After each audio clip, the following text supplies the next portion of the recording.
আসসালামু আলাইকুম ভিউয়ার্স, আশা করি আপনারা সবাই ভালো আছেন। গত ভিডিওতে আমরা আমাদের টোটাল সিরিজটির একটি সামারি দেখছিলাম।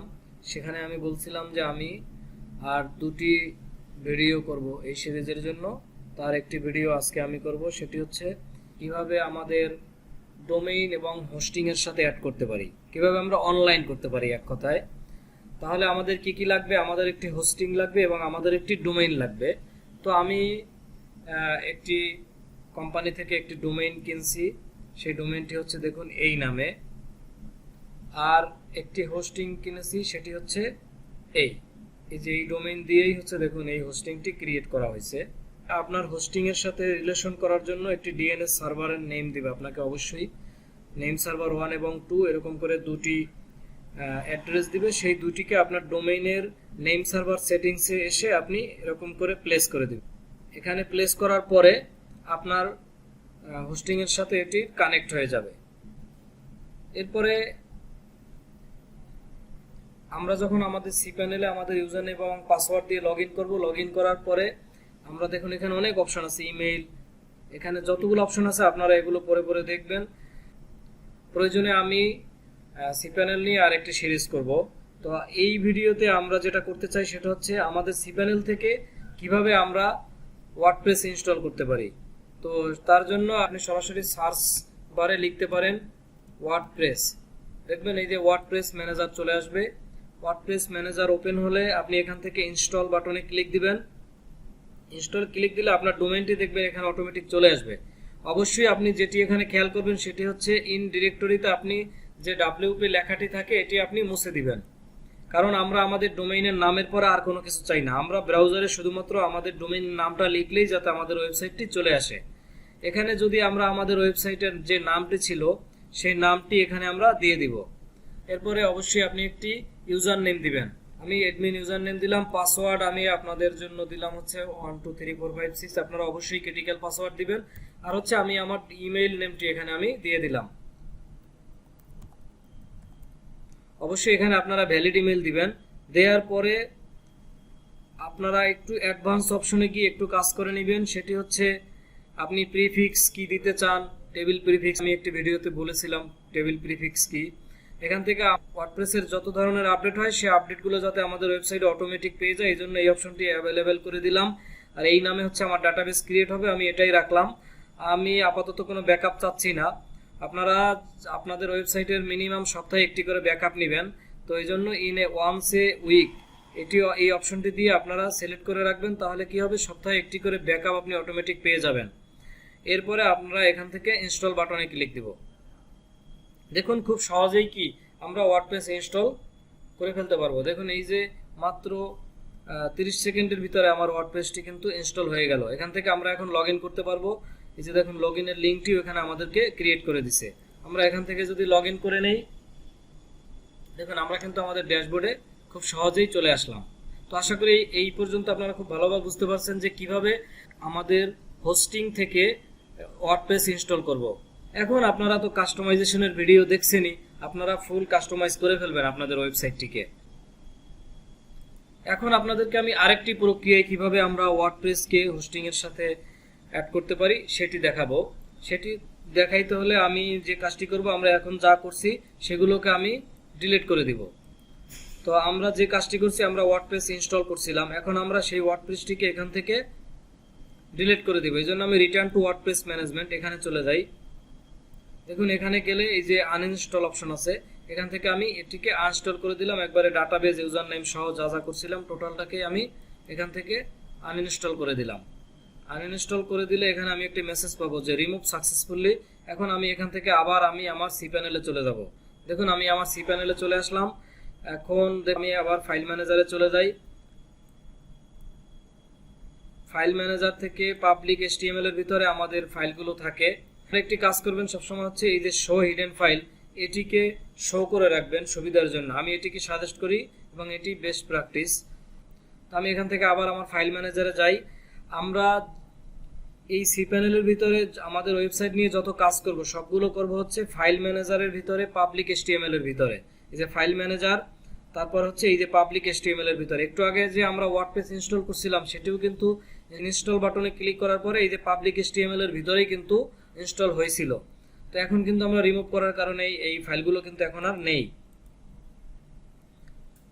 এরপরে হচ্ছে আমরা যে ডাটাবেস নিয়ে কাজ করব তার জন্য আমরা ডাটাবেস ক্রিয়েট করব হচ্ছে এই যে MySQL ডাটাবেস এখানে। তো আমরা আমাদের ওয়েবসাইটের ফাইলগুলোকে নিয়ে আসবো হচ্ছে ফাইল ম্যানেজারের ভিতরে, আর আমাদের যে ডেটাবেসটি আছে সেই ডেটাবেসটিকে নিয়ে আসবো হচ্ছে এই MySQL এর ভিতরে, মানে আমার এই PHP-MyAdmin এর ভিতরে ক্রিয়েট করব হচ্ছে এখান থেকে। তো চলুন আমরা ফাইল ম্যানেজারের ভিতরে চলে যাই। ফাইল ম্যানেজারের থেকে আমি বলছিলাম যে ফাইলগুলো কোথায় থাকবে, পাবলিক HTML এর ভিতরে। তো আমি পাবলিক HTML এর ভিতরে গেলাম, এখান থেকে এই যে আপলোড ফাইলে চলে যাব। এখান থেকে সিলেক্ট ফাইল থেকে আমাদের লোকালে আমাদের ফাইলটি কোথায় আছে, আমাদের প্রজেক্টটি আছে হচ্ছে htdocs এর ভিতরে এই যে mywp। তো ফোল্ডার তো আর এখানে আপলোড হবে না, জিপ ফাইল আপলোড হবে। এই জন্য আমি একটি জিপ ফাইল করে রাখছি, এই জিপ ফাইলটিকে আমি এখানে আপলোড দিয়ে দিলাম। তো আপলোড দিয়ে আপনাকে একটু অপেক্ষা করতে হবে। আচ্ছা ভিউয়ার্স, আমাদের ফাইলটি আপলোড হচ্ছে, তার ভিতরে আমরা ডেটাবেসের কাজটি তাহলে একটু কমপ্লিট করি। আমরা এখান থেকে MySQL ডেটাবেসে চলে যাব। এখানে গিয়ে দেখুন ক্রিয়েট নিউ ডেটাবেস, এখানে আমরা একটি ডেটাবেস ক্রিয়েট করব। তো আমি আমার ডেটাবেসের নাম দিলাম হচ্ছে MyWeb, এই নামটি দিলাম। আপনারা একটি ক্রিটিক্যাল নাম দিবেন অবশ্যই। তো আমাদের কি লাগে, ডেটাবেস নেম লাগবে, আমাদের একটি ইউজার নেম লাগবে, একটি পাসওয়ার্ড লাগবে। আমরা কিন্তু লোকাল হোস্টে কাজ করছিলাম হচ্ছে শুধুমাত্র ডেটাবেস, ইউজার নেম দিছিলাম রুট, পাসওয়ার্ড ব্ল্যাঙ্ক রাখছিলাম। এখন আমরা ইউজার নেম আমাদের মতো করে আমরা একটি দিয়ে দেব। আমি MyWeb দিলাম, পাসওয়ার্ড আমরা একটি এখান থেকে জেনারেট করে দেওয়াই ভালো। তো আমি যে পাসওয়ার্ডটি দিব অবশ্যই সেই পাসওয়ার্ডটি আমি এখান থেকে কপি করে রাখবো। আমি কপিতে রেখে দিলাম, দিয়ে আমি ক্রিয়েট ইউজার এখানে ক্লিক করলাম। এখানে ক্লিক করে এই কাজটি শেষ নয়, আপনাকে আরেকটু কাজ করতে হবে হচ্ছে এখানে এই যে দেখুন অ্যাড ইউজার টু ডেটাবেস, মানে এই ডেটাবেসের জন্য আমার এই ইউজার যাতে সব কাজ করতে পারে সেই পারমিশনটি এখান থেকে আমাকে দিয়ে দিতে হবে। তো আমি সেটি দিয়ে দিলাম, দিয়ে আমি আবার গো ব্যাক বাটনে ক্লিক করে আমি আবার সি প্যানেলে চলে গেলাম। তো আমরা কিন্তু ডেটাবেসটি কমপ্লিট করে ফেললাম। আমাদের ডেটাবেসটি যে কমপ্লিট হয়েছে আমরা চাইলে কিন্তু চেক করতে পারি হচ্ছে এই যে PHP-MyAdmin এ চলে যাই। দেখুন এই যে আমরা এই নামে একটি ডেটাবেস ক্রিয়েট করছি। এই ডেটাবেসের ভিতরে এখন কিছুই নাই, এখানে কোনো টেবিল নাই। আমাদের লোকালি যে ডেটাবেসটি ছিল সেই ডেটাবেসটিকে এবার আমরা এক্সপোর্ট করে নিয়ে আসব, নিয়ে এসে ইম্পোর্ট করব। তাহলে আমরা লোকালে যে আমার ডেটাবেসটি ছিল আমি সেখানে চলে যাই, লোকাল হোস্ট PHP-MyAdmin। এখানে গিয়ে আমার ডেটাবেস ছিল হচ্ছে এই যে এটি mywp। তাহলে এই যে টেবিলগুলো আছে এই টেবিলগুলোকে আমাকে এক্সপোর্ট করে নিতে হবে। আমি এখানে এই যে এক্সপোর্টে ক্লিক করলাম, এক্সপোর্টে ক্লিক করে এই নিচে এক্সপোর্ট বাটনে ক্লিক করলেই আমি একটি SQL ফাইল পেয়ে যাব। আমি একটি এর আগে ডাউনলোড করছিলাম, এই জন্য এটি আছে, এটিকে আমি এখান থেকে ডিলিট করে দিলাম। ডিলিট করে আমি নতুন করে আবার এখানে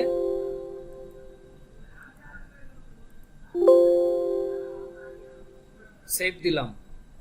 তো দেখুন আমার হচ্ছে এই যে mywp নামে একটি SQL ফাইল কিন্তু আমি এক্সপোর্ট করে নিয়েছি। এখন এটিকে আমি আমার হোস্টিংয়ে যে ডেটাবেস আছে সেই ডেটাবেসের ভিতরে ইম্পোর্ট করব। তার জন্য আমি এই যে ইম্পোর্ট বাটনে ক্লিক করে চুজ ফাইলে চলে গেলাম। এখান থেকে আমি আমার ডেস্কটপ থেকে আবার এই ফাইলটিকে আপলোড করে দিব। তো আমি এখানে চুজ ফাইল দেওয়ার পরে এই যে গো বাটনে ক্লিক করলাম। তো ভিউয়ার্স আমাদের ফাইলটি দেখা যাচ্ছে যে এখানে 100% কমপ্লিট দেখাচ্ছে। এখান থেকে আমরা গো বাটনে ক্লিক দিলাম। দেখুন এখানে এখনো শো করতেছে না, অবশ্যই শো করবে, আমরা একটু ওয়েট করি। সো দেখুন ফাইনালি আমাদের জিপ ফাইলটি কিন্তু এখানে আপলোড কমপ্লিট হয়েছে। আর আমরা যে আমাদের ডেটাবেসটি এখানে ইনপুট দিয়েছিলাম এটাও কিন্তু সাকসেসফুলি ফিনিশড হয়েছে। তো এখন আমরা যে কাজটি করব সেটি হচ্ছে আমাদের এই mywp যে জিপ ফাইলটি আমরা আপলোড করছি এটিকে আমরা আনজিপ করে ফেলব। আনজিপ করে এই ফাইলটি ভিতরে যে ওয়ার্ডপ্রেসের যে ফাইলগুলো আমরা লোকাল হোস্ট থেকে এখানে আপলোড করছি সেই ফাইলগুলোকে টোটালি ওয়াল সিলেক্ট দিব। ওয়াল সিলেক্ট দিয়ে আমরা মুভ দিব। এই যে দেখুন এখানে মুভ বাটন আছে, মুভ বাটনে ক্লিক করলে দেখুন এই যে পাবলিক HTML mywp। তো mywp তো আমাদের প্রজেক্টের নাম ছিল হচ্ছে লোকাল হোস্টে। এখন আমাদের ফাইলগুলোকে হোস্টিং রান করবে হচ্ছে পাবলিক HTML থেকে। আর যদি আমরা MyWP এর ভিতর রাখি তাহলে আরেকটি ডিরেক্টরি ক্রিয়েট হয়ে গেল। তো আমরা সরাসরি আমাদের ডোমেইনের নাম লিখলেই যাতে এই ফাইলগুলো পাই, এজন্য এই পাবলিক HTML এর ভিতরে আমরা এটিকে মুভ করে দিলাম। তো দেখুন এখন এই পাবলিক HTML এর ভিতরে গেলে আমাদের যে MyWP ফাইল এটি কিন্তু এখন এমটি আছে, এটিকে আমি ডিলিট করে দিলাম। আর এই জিপ ফাইলটিকেও আমি ডিলিট করে দিলাম, এটিকে আমি পার্মানেন্ট ডিলিট করে দিলাম যাতে আমার এখানে কোনো স্পেস ধরে না রাখে।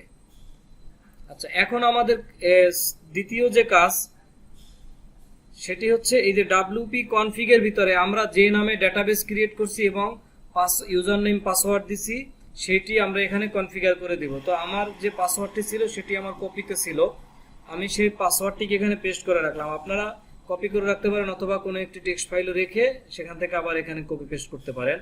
আর আমার যে ডেটাবেজের নাম ছিল সেই ডেটাবেজের নামটি আমরা এখান থেকে কপি করে নিতে পারি, অথবা আপনারা ক্রিয়েট করার সময় এটিকে এক জায়গায় টেক্সট ফাইলে রেখে দিতে পারেন। তো আমার ইউজার নেম এবং পাসওয়ার্ড কিন্তু সেম ছিল, এই জন্য আমি সেম দিলাম। আপনারা অবশ্যই ইউজার নেম এবং পাসওয়ার্ড আলাদা আলাদা করে ক্রিটিক্যাল ইউজার নেম পাসওয়ার্ড দিবেন। দিয়ে আমি এখানে যদি সেভ চেঞ্জেস দিই, সেভ চেঞ্জেস দেওয়ার পরে আমাদের কাজ শেষ।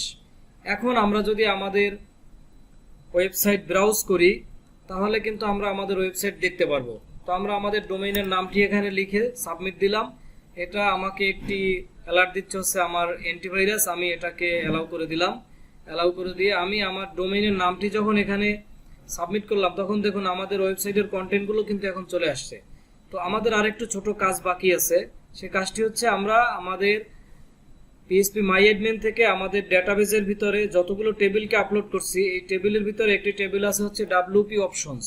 আপনারা এই WP অপশনসে চলে যাবেন এবং প্রথম যে দুইটি URL আছে আপনারা দেখলেই বুঝতে পারবেন, এই URL দুটিকে আপনি চেঞ্জ করে আপনার ডোমেইনের নাম দিয়ে দিবেন। ডাবল ক্লিক করলে এখানে এডিটেবল হয়ে যাবে, তারপর আপনি পেস্ট করে দিয়ে এখানে বাইরে ক্লিক করবেন। নিচেরটিতেও আমি আমার ডোমেইনের নামটি দিয়ে দিলাম। এটি হচ্ছে আমার সাইট URL, হোম URL। ওয়েবসাইটের URL কে আমার এই WP অপশনসের ভিতরে বলে দিতে হবে। এখন যদি আমরা এখানে রিলোড দেই তাহলে দেখবেন এখন আর ভেঙে আসবে না, একবারে আমাদের ওয়েবসাইটটি কিন্তু পুরোপুরি চলে আসছে। এখন আমরা যদি এখান থেকে একটি পোস্ট পড়তে চাই তাহলে কি হয় দেখুন, কন্টিনিউ রিডিং এ আমি ক্লিক দিলাম, দেখুন আমাকে একটি 404 এরর দিচ্ছে। এটিকে আপনারা কিভাবে সলভ করবেন? এটিকে সলভ করতে হলে আমাদেরকে আমাদের ওয়েবসাইটের ড্যাশবোর্ডে ঢুকতে হবে। আমরা জানি যে আমাদের ড্যাশবোর্ডে লগ ইন করতে হলে আমাদেরকে লিখতে হবে ডোমেইনের নামের পরে স্ল্যাশ দিয়ে WP-admin। এটি দিয়ে আমি যখন সাবমিট দিব তারপর আমার কাছে ইউজার নেম পাসওয়ার্ড চাইবে। তো আর ইউজার নেম ছিল হচ্ছে admin@gmail.com। লোকাল হোস্টে আমরা যে ইউজার নেম দিয়ে লগ ইন করতাম, আর পাসওয়ার্ড ছিল হচ্ছে 123456 হয়তোবা 1234 সরি আমার ইউজার নেম ছিল হচ্ছে admin@gmail.com, পাসওয়ার্ড ছিল মেবি admin। ইয়েস, ফাইনালি আমরা কিন্তু আমাদের ড্যাশবোর্ডে লগ ইন করে ফেলছি। এখন এই এররটিকে সলভ করতে হলে আমাদেরকে সেটিংসে চলে যেতে হবে। সেটিংস থেকে আমরা চলে যাব হচ্ছে পারমালিংসে। পারমালিংস থেকে আমরা এখান থেকে জাস্ট যে কোনো একটি সিলেক্ট করে দিব, অথবা যেটি ছিল সেই অপশনটি জাস্ট আরেকটিতে ক্লিক করে আবার ওই অপশনটিতে ক্লিক করে দেব, কারণ পোস্ট নেম যে পারমালিংসটি আছে এটি ইউজ করাই হচ্ছে বেস্ট। জাস্ট আপনাকে একটু পরিবর্তন করে দিতে হবে। আমি আরেকটিতে ক্লিক করে ওইটি আবার সিলেক্ট করে দিলাম। এই এতটুকু কাজে আপনাকে করতে হবে, করে আমি সেভ চেঞ্জেস দিব। এখন যদি আমরা আমাদের পোস্টটিতে রিলোড দেই, দেখুন আমরা কিন্তু আমাদের পোস্টের ডিটেলসে চলে আসলাম। আবার যদি আমরা হোম পেজে চলে যাই, হোম পেজে গিয়ে আমরা যদি নিচের পোস্টটির কন্টিনিউ রিডিং এ চলে যাই, আমাদেরকে কিন্তু আর 404 এররটি দিচ্ছে না। তো ভিউয়ার্স, আশা করি আপনারা এই টোটাল প্রসিডিউরটা খুব ভালোভাবে বুঝতে পারছেন, কিভাবে আমরা আমাদের লোকাল হোস্টের প্রজেক্টটিকে অনলাইনে আমাদের হোস্টিং এ অ্যাড করব, আর কিভাবে আমরা একটি cPanel থেকে নতুন একটি ওয়ার্ডপ্রেস ইনস্টল করব। আশা করি আপনারা এই দুটি প্রসিডিউরই খুব ভালোভাবে বুঝতে পারছেন। আপনাদের বুঝতে যদি কোনো অসুবিধা হয় অবশ্যই আমাদেরকে কমেন্ট করে জানাবেন। আজ এ পর্যন্তই, পরবর্তীতে আবারও আরেকটি ভিডিও নিয়ে আপনাদের মাঝে হাজির হব। সেই পর্যন্ত আপনারা সবাই ভালো থাকুন, সুস্থ থাকুন। আল্লাহ হাফেজ।